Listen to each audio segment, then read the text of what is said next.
Hey guys, Humility Through Pain here. We're back. Huge interview. We've got Romie Adanza. He's been in the game for a long time. He's fought just about everywhere. I'm sure we've all seen his fights.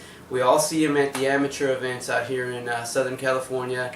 Watch this interview. He's a great guy, and he took the time to do this interview with us and share a little bit of knowledge and some stories. Hey guys, it's Humility Through Pain. We're back. We have a huge name.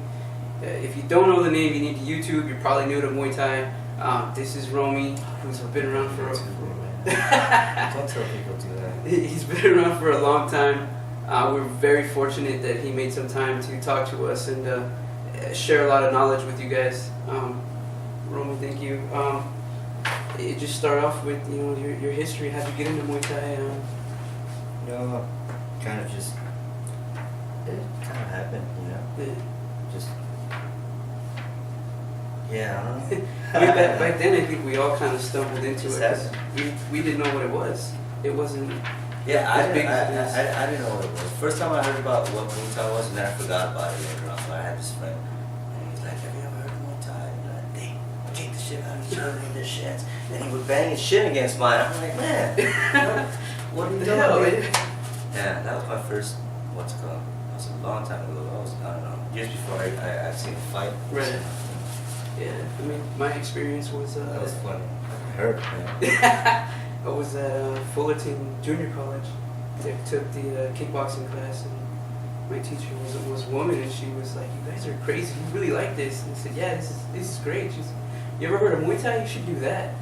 I said, "No." I mean, this is how you know I'm old, man. She brings out a VHS tape and a TV, and puts on the old Lumpini fight, and I lost my shit. And that was. There was this one place in close to Knott's Berry Farm that used to sell fucking VHS. Oh, the VHS. Yeah, I used to go there. Did you? Yeah. Yeah, it was the only place to get them, man. Yeah. I used to get UFC fights there too. Like UFC 1 and all that. I mean, I didn't know how to watch them on TV, so you catch a VHS, man. Yeah, that's. I think we all just fell into it. Nowadays, you can Google a gym, and someone near you is teaching it. It might not be right, but at least that could be a first exposure towards it. Yeah.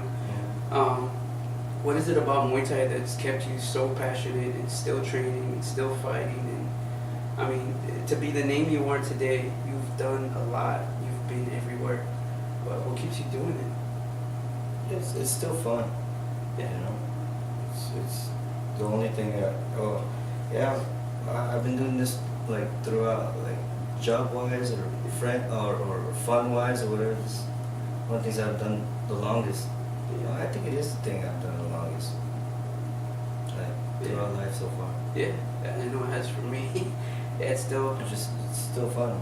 Yeah, I like to tell my boys that obviously a lot of people say that the training is hard and the fight is easy, but I mean the fight's hard too. But for me, training was so hard because it never ends. You come back tomorrow, you come back 4 hours later, you do it again, and you learn something new, or you thought you perfected something and you screw it up again, and now you're just like, oh, I want to get better. We like to say it's the search for perfection, knowing damn well you're never gonna get there. No, right? Yeah, but that's you want it to be perfect every time, and it's not. There's too many variables that change every time you throw a punch or a kick, but you want it to be right. You want it to end a fight. You want all these things, but it just don't work. Yeah, but then it doesn't happen. Yeah. You're trying it too fucking hard. Yeah, exactly. But that's always what kept me going. Just wanting to get better. What's been your favorite fight? And who would you like to fight again if you could? I don't know. Yeah. I don't know if I have a favorite fight. Yeah. Who do I want to fight again?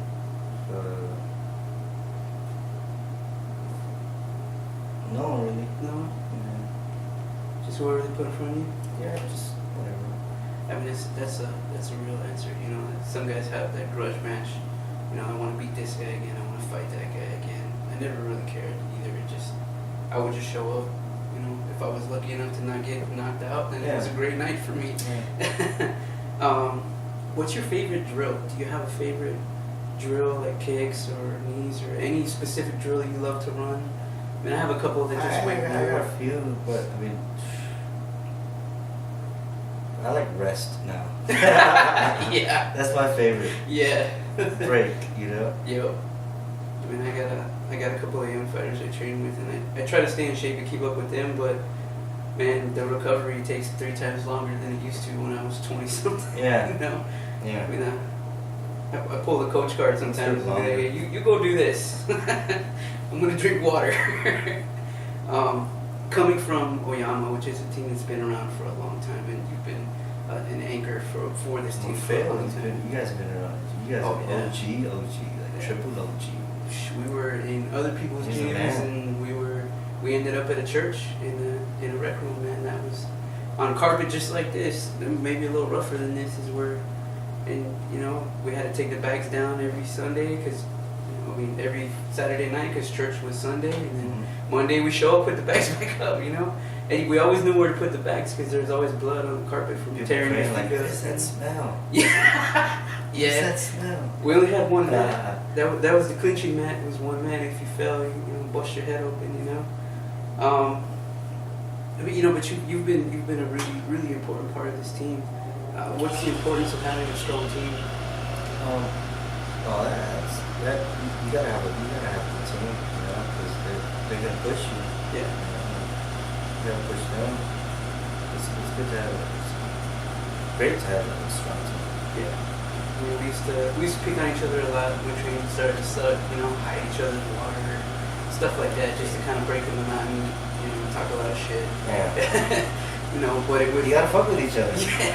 I mean, if you're gonna see each other twice a day, every day till you die. You gotta smile. Yeah. It's gotta be fun. We like to say that if it's not fun, any excuse is good enough to not show up. Just like you want to call in sick for work, you don't want to go to school, you'll fake a cold. But for training, you'll be there, even if you have a flu. Just for me, I don't know what to do when I'm not in the gym. If I'm not training, I'm a whiny little girl, man. I need to be here. Everything makes sense to me in here, and nothing makes sense to me out there. You know what I mean? That's my wife yesterday. Like we were talking about just before, do you have an opinion? Here? No, we'll just tape up, man. Bags a little bit? Yeah, are you kidding me? What's your opinion on fighters and shit talking, and do you think that influences young fighters? Can they handle the difference between reality and hyping a fight? Because I've never seen you shit talk an opponent, and one of my favorite things about you, and the reason why I tell my boys to watch you, is you're so calm in the ring. It's like someone just woke you up, and you gotta go to work, and then afterward you get to go kick back and eat and have a beer. That's what it looks like. Yeah, you're just so relaxed. I mean, even on some of the fights where the round's not going your way, and I can see you're frustrated, you're still in there, just like, all right, well, the bell rang, oh shit, let's go.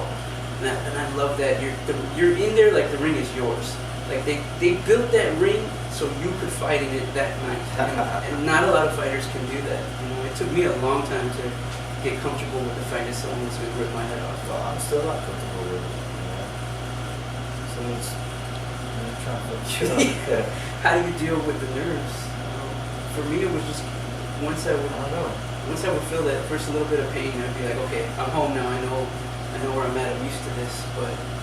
How do you deal, or is that how you deal with it? Oh, it's different, maybe, like for different people. Like, I mean, what did you say? With getting hit? Yeah, sometimes we'll be like, oh, okay, yeah, this ain't so bad. Sometimes it might be the opposite. It's yeah. Like, oh shit, this guy hits hard, But for me, that's my way to be like, okay, that right hand is concrete. Avoid that fucking hand. But that's kind of how I figure out how the night's gonna go, because even nowadays sometimes you don't get to find out anything about your opponent. There's no tape. I never watch tape. I would just crew would say you're fighting, go, and shut up and go. Yeah. I've only watched tape on one guy. Really? Yeah, before I fought. And then I'll never do it again. I'm never gonna do it again. Overthink too much? Yeah. That's how it is. He whooped my ass. Dude, you whooped my ass. Yeah, that's my first. I was just like, he's gonna do this. He's gonna. Shit, he's doing it. He's doing it. You know what I mean? It's like, fuck. Yeah, I got 2 young fighters who do that. They still haven't. Kunitaka just gave me a whooping with the elbows. I remember that fight. You saw that fight? Well, that's the fight where I got Chisa. She's such a fucking sweetheart. She's Chisa. Yeah. Well, She's like, oh, you want video? And I've never had video to study on anybody. And she goes and gives me 3 fights. You know, I'm like, shit. You know what I mean? Yeah. You know, and all 3 fights, like, combined was probably like 30 seconds total. It was just him running through somebody. I was just like, oh shit. That'll do it. And that fucked me up. I was like, oh shit. So the whole time I'm looking for these levels that are landing anyway. It didn't fucking matter. And never watched another. I'm not gonna do it. Yeah. I'm not gonna do it. I'm gonna meet him when I meet him. Yeah. So I like to do that. I do the same thing. I'll scare myself more than anybody else will. You know, overthinking. Same thing.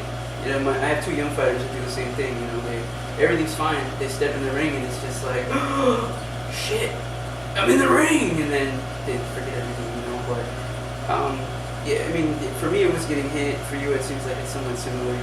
You get in and you're back home. You're comfortable there. How long did it take you? I don't know about that. It's pretty uncomfortable in there. Oh, yeah. It's pretty damn uncomfortable. You know. For me, like I said, it's just I can gauge it. You know, if you don't have a strong jab, I can, okay, if I'm gonna get hit, that's the one I want to get hit by. If I can see your kicks coming, you know, maybe I won't block it, but at least I know it's coming, so I can kind of expect it. You know, for me, the worst fights were my first and I think my third or something like that. I don't remember them at all.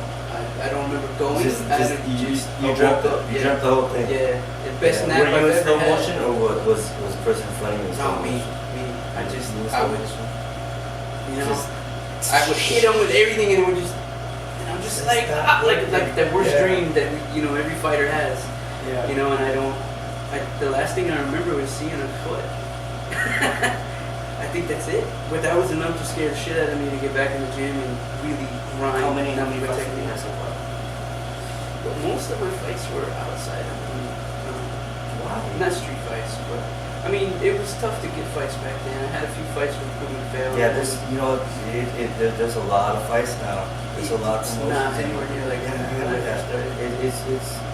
We had to clean out. We fought in the Puente in a little aluminum siding bar, and we had to clean the ring out because there's chickens and shit in there. And I had about that's all before my time too. Shit. I had maybe 20, 30 fights. Yeah. No, we didn't get no weigh-ins. We didn't get none of that. I did a lot of stuff where you just get a phone call and you guys are fighting in the backyard. $200 bucks. You want to go?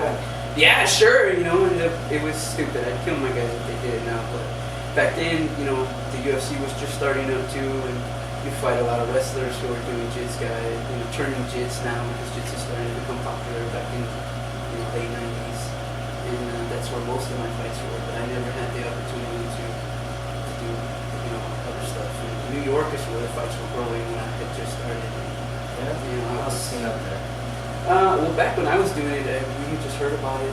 The Axe Kickboxing Forum it just came around, and that's what crew kind of would send pictures out. Tony Phil was always taking photos, and he would get contacts. I need a guy to fight in New York. And I couldn't afford a plane ticket. I could barely pay dues, And I wasn't about to tell crew he sent me out there because I don't want to go make him look bad. If he chose me to go, I was gonna go, but I didn't have the balls to tell him, hey, let me go, and then go get my ass kicked. That was nice. I almost missed. That's a big trash can. I better have probably. There's a reason why I fight. I don't play basketball. I was about to get up and just get the rebound. But it was a long time ago. How do you mentally deal with injuries? Because like I said, I'm a little girl when I'm hurt or I can't train. I'm just like before. I don't know. Like now. Yeah. I just tell coach, hey, ow. Yeah, and they'll be like, shit, again. And like, all right, go sit the fuck down. Yeah. Before, like, when I was younger, then I didn't feel shit. But now I'm like, hey, can we, stay off this? And then he'll figure out something else. All right, well then, you gonna pull this shit on me? If you can't do this, well, you're gonna do triple of that. Right. Well, I didn't know that I say shit. These injuries you can work around. Why did I say something? Yeah, I mean, there's some injuries you can work around, and there's some that you just have to rest, depending on if it's your knee or something. I haven't had like crazy injuries, but I've had like any kind of surgeries or anything. But I mean, I've had things that are just like hey, this is fucked up. And then like, all right, do this instead. Yeah, crew was never. Or I'll call him sick. There you go. But I think a lot of that too is you know your body better now than you ever would have when you were 20 something. You know, that's the other thing, guys. You gotta understand that he's been doing it long enough that he knows his body. If something's not right, he knows, and he knows to either rest it or avoid overworking it. That's something a lot of young fighters don't do. Just because they're young and they feel I'll work through it, but that's how you get a floor. You know, but that's also how you get a permanent injury when you're 30. You know. Does. Yeah, exactly. I always stress the importance of, you know, if you're injured, you need to rehab that injury before we start going hard again. As a 20-something-year-old, it'll only take a couple of weeks. Where now at 35, I'm old boxing first before I started doing Muay Thai kickboxing. You tell me to when you have an injury, attack it. Attack the injury. Yeah, force it to heal. Attack that injury. Well, now there's ice baths and stuff. We didn't have none of that either when we were training. We didn't even know about it. But what's your favorite way to recover, or what's works best for you after just a long day? This right here. You know what I mean? Just on the couch. Yep. Just with a remote in the hand. Yep. That feels good. Yeah, because no one's trying to beat the hell out of you. That feels real good. That's my favorite. Yeah. Favorite.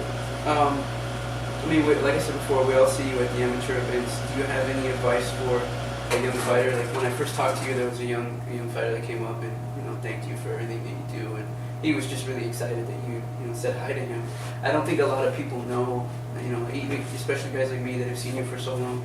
I don't think a lot of people know how approachable you are, and you easily, and quickly agreed to do this interview with us, and I really appreciate that, and I think that's part of the humility in Muay Thai, that you don't act like everybody owes you something. You're just one of us, and it's always exciting to see you at the amateur events, because to see someone who's been all over the world in a hot ass gym in Anaheim, sweating with the rest of us, just watching fights like you've never seen it before. I mean, just you watching the fights, you could see how much you enjoyed it. You can see all that? Yeah. What do you have to tell them that maybe could get them, maybe get a young fighter started who's just thinking about training Muay Thai? Just when you're starting, already starting out, just be hungry. Yeah. Be hungry and eat up all the knowledge that's given to you and actually, you know what I mean? Yeah. Don't think you know it already. Just fucking just listen. Yeah. and listen and do. Yep. Yep. That, and just be hungry. Want more. You know what I mean? Yeah. That's about it. You can do that, and you can get to a good place. Yeah, I mean, especially now, there's so many people that have been doing it for 20, 30 years, where when we first started, you didn't get that. You were lucky to get someone who even knew what it was. Like I said, I fell into it. I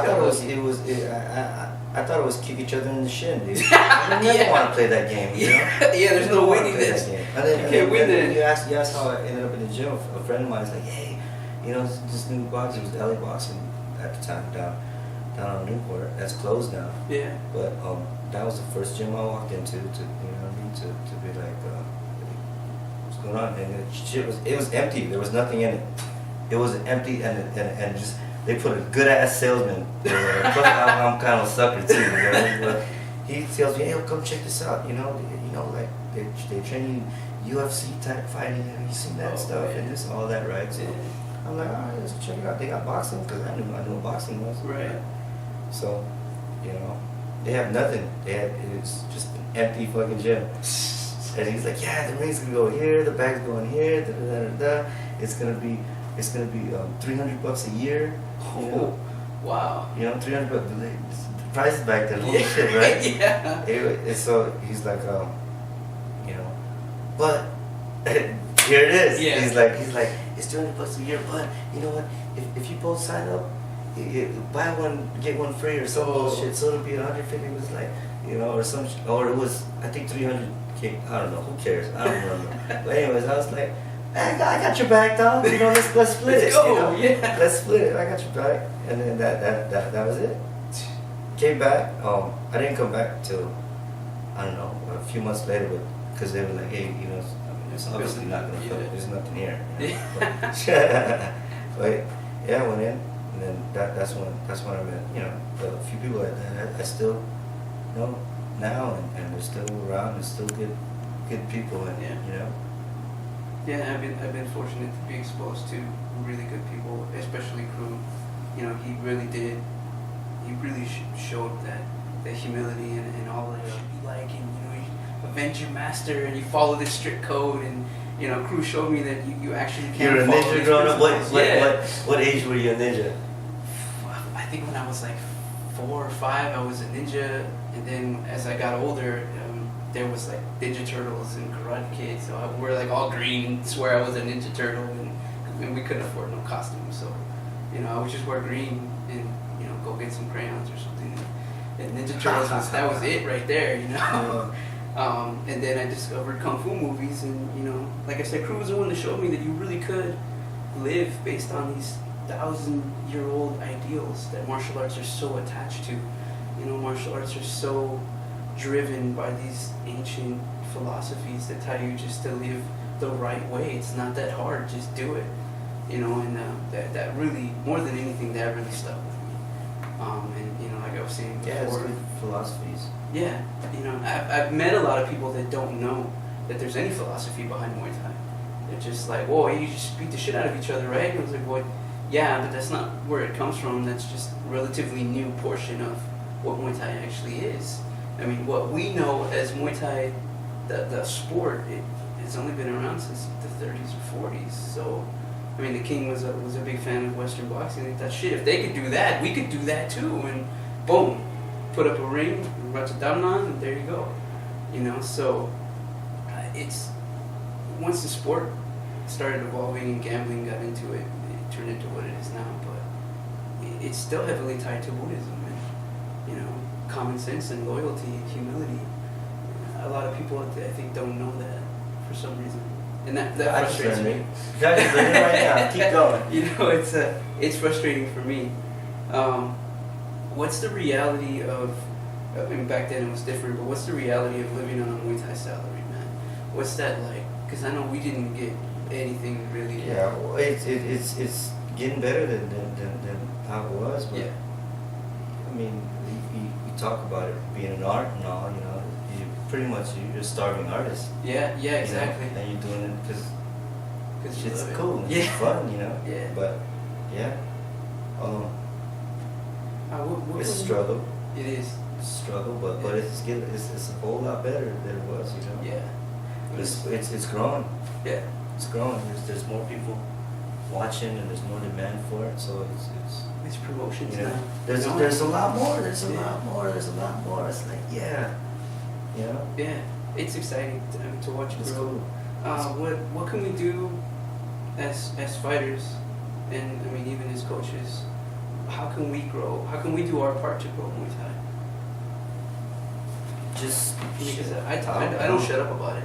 I talk to everybody about it. Not a businessman, you know. Man, but see yeah, me, I see it growing. I see it growing. Just keep doing what everyone's doing. I guess. I mean, there's more amateur shows now. There's more opportunities for people to get experience. Yeah. And then it's just growing. So I think like it's on the right track. Yeah. I think we need to stay steady. You know, stay humble. Don't let fighters start trying to turn into jail, son. And you know. You've dealt with a lot of different promoters.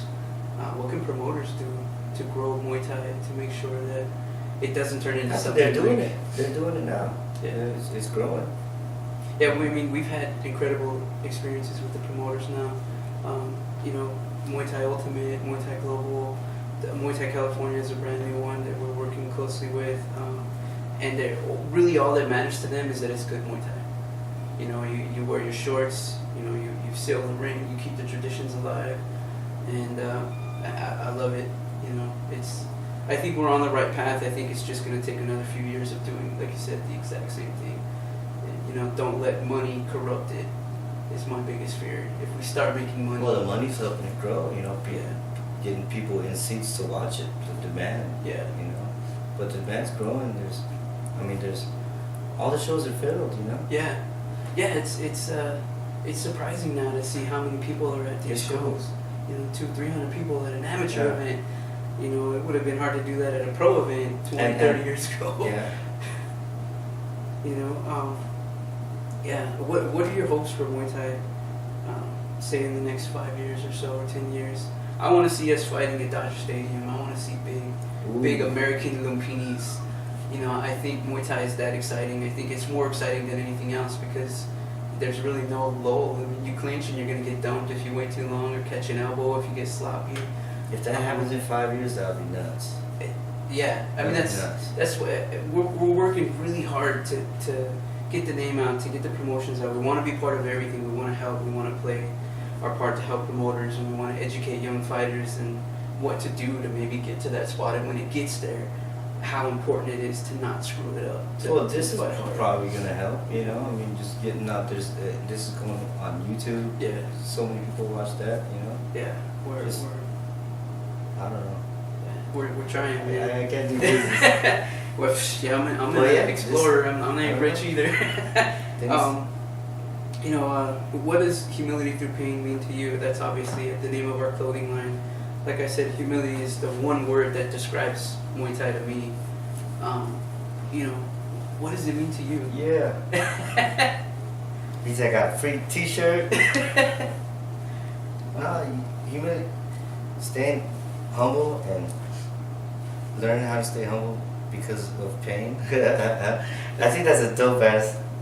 That makes a lot of sense. Thank you. Yeah, I mean, even for me, I like it. Originally, it was the physical struggle of getting to the gym was my first introduction to humility. But now that I'm older, it's the emotional struggle of getting my ass off the couch, getting to the gym. Everything is like walking through quicksand, getting to the gym. When I get to the gym, I'm wide awake and I'm loving life. But you know, a lot of people don't understand the emotional struggle of training twice a day or training 6 days a week and doing all the laundry you got to do and eating as best you can. You know, I mean, there's a lot of struggle that a lot of people don't see. You know, just training your ass off is difficult. And there's a lot of times where you want to quit. You don't want to do it. You know, and I think a lot of people don't understand that either. And that's the other part of humility through pain. I mean, that's what it means to us, you know.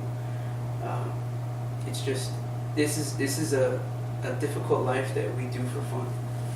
You know, and I don't know any. I tell people we're just a special kind of stupid. It's been a good ride. Yeah, you've been all kinds of places. It's a fun journey so far. Yeah, you got anything planned or you just cruising? See what happens. Yeah, see what happens. You know, it's just a matter of time, man. I mean, your weight is huge around the world. What? You know, I mean, there's a lot of other Asian countries that you're gonna get your weight at. You know, obviously maybe not Europe. You know, America, we got In-N-Out and burgers and hot dogs, so it's hard to come across anyone your weight unless it's a younger fighter. But you know, as you get older, you move up in weight class. But I didn't move. Every day I'm getting older, and I'm just waiting for that growth spurt. You gained 20 pounds of hair, man. It ain't happening. You got 20 pounds of hair now. I remember. No, it's still not. It's still not helping. We gotta take you to get some burritos and good old Mexican food, or just eat a bunch of rice, man. Rice is the staple. Yeah. You know, this is everything to me. I don't know how to do anything but Muay Thai. This is my first business venture involving Muay Thai. That's cool, man. I don't want to run it like a business. It's not a business to me, and I'm not willing to take shortcuts. I'm not willing to do anything that presents it as a business. What are your goals through this? To help promote the sport, eventually. Well, I mean, yeah, we want to make enough money to help back promotions, get bigger, better venues, and draw ticket sales. You want to start doing fights? I don't know if I could. It's tough. It's real tough. Yeah. I would like to. It takes a lot of money. What it would take. Yeah, it takes a lot of patience too. But I would like to be big enough that we can drive ticket sales to be cheaper in bigger events, so more people can go. Eventually, what our short-term goal is to make enough money that, like you got a bunch of fighters here. Some of them eventually aren't going to be able to pay gym dues. We want to pay their dues. Some of them aren't going to be able to buy equipment. I can come up with a list of people. Yeah, you know, for you. That's the kind of stuff. You're going to start paying their dues. Yeah, that's going to be a long list. There's a lot of people, but just because of my experiences and the way that crew took care of me, I need to pay that forward. I need to take care of other people because that might be what keeps them going. That might be what keeps Muay Thai alive, you know, and we want to do that. But, you know, we just started, so we got to grow a little more. But doing this company is a way to help Muay Thai grow and hopefully help more people get stuff maybe that we didn't get the opportunity to. You know, if we were going to get help, it was going to come straight from crew or from coach. You know, we want to interview younger fighters so they know what this is like. We want to help them transition to a possible professional career. You know, where when I fought, it was you're fighting that guy. He's pro. What? Okay. I would just do it just because he's a pro, and I want to see what I can do. Am I going to get killed? And am I going to make it? How'd I go? Is it on an old VHS too? It might be somewhere. Yeah. I don't know. I don't have it. Oh, man. That's probably one of the ones I don't remember. You know, but yeah, I wish some fuzzy ones too. You know, I got some fuzzy ones, but not fuzzy. Shit. You know, but I want to. A lot of people talk about playing their part, and a lot of times playing that part means them getting rich or them doing something. You know, I want to do something that. That's what we do with amateur fighters. I want to do something that helps keep these guys going. You know, and hopefully they can turn pro. You know, they watch guys like you and Ross and all those other guys that are just. You know, you guys are famous now, but you weren't famous. Have a good heart, man. Have a good heart and be hungry. Yeah. And that's two big things that as an amateur, you know, you don't want. You know. And now they can fight every month now. You know? They get a lot of experience quick, man. Yeah. I mean, in a year, you could get 12, 15 fights if you're healthy enough. That's nuts. You know? I mean, That's nuts. It was hard to get, you know, 6 fights a year, 6 fights every 6 months when I was first starting. We fought each other. We fought a lot of the same people over and over again. I mean, for a while, I think it was Cynthia Rothrock had a few people. We sparred them. We were just like, okay. And they said they want to punch you. Okay, cool. Let me see if I learned how to block yet. You know, but there's a lot of things we want to do with this company. They're just dreams, but they're dreams we need to make a reality. You know, and that's why we're grateful that we took the time to do this. You know, hopefully this helps. You know, you're just putting your name on YouTube, interviewing us will hopefully draw attention to what we're trying to do, and that's why we're so grateful that you took the time. I don't know, man. You're gonna get some thumbs down. Yeah, those are people that have never seen Muay Thai. Thumbs down. until they either meet you or watch you fight. That's just they just discovered it, and they probably discovered it doing some MMA, not pure, uncut Muay Thai. That MMA helps us, you know. It hurt us for a while, and then it's the reason why we're still here now. It helps, you know. I mean, I don't know. The growth of MMA and the growth of having to stand up and fight is what brought us back to life. Because that was the reason why we couldn't find fights for a while. That was the reason why there were no Muay Thai gyms for a while. It was hard enough back when nobody knew what it was, let alone people were trying to go learn wrestling or jiu-jitsu. I made it really difficult. Yeah, but then what form of stand-up did everyone say, oh, I want to be an MMA fighter. Yeah. Like, I got to learn jiu-jitsu and wrestling, and I got to learn this thing called Muay Thai. You know, that helped. Yeah. Where can I find some Muay Thai? Yeah. What is Muay Thai? Kicking each other in the shins? Shin kicking. Oh, shit. Yeah. Translated into ow. Yeah. I just want to box then. There's no elbows in boxing. It's not fun. Yeah. I think now more than ever before, we are poised to explode. I think Muay Thai can be right up there with the biggest fights in the United States. It's a slow road, and we want to speed it up a little bit. You'll get there. You know? Yeah. Really, it might not be overnight, but No. you know, it's growing down. Yeah. It's doing good. Just the amount of gyms that are around there is crazy. You know, I used to have to drive 30, 40 minutes just to train. I mean, it was what it was. Go because that's the only place to go. Now people can go anywhere. You know, it might not be quality, but at least it's an introduction, and then you can go from there once you have a little more knowledge and pick and choose what's good to you. You know, or you can always, we always like to tell people to contact us. We'll help people, you know, with questions, amateur fighters, if they're not quite sure what the rule sets are, you know, we'll contact the IKF for them. But those are all the questions we have, man. And I honestly can't thank you enough for taking the time out of your day. All right, there you have it. There was our interview with Romie Adanza. It was a lot of fun. We were fortunate enough to walk around the gym. We wanted to hit the bags and work out, but to be honest, we were just kind of talking and swapping stories and having fun. It was a lot of fun. I was really nervous for this one. This is a huge name. I've watched Romy for a long time, watched his fights, like we said in the video. I just love how calm he is. He really does enter the ring like it's his ring. Hopefully you guys learned some stuff. As always, contact us if you have questions, if you need help in your amateur career. If there's anything we can do, give us an email or send us a message on our social media. Thanks for watching, guys. We got more interviews coming soon.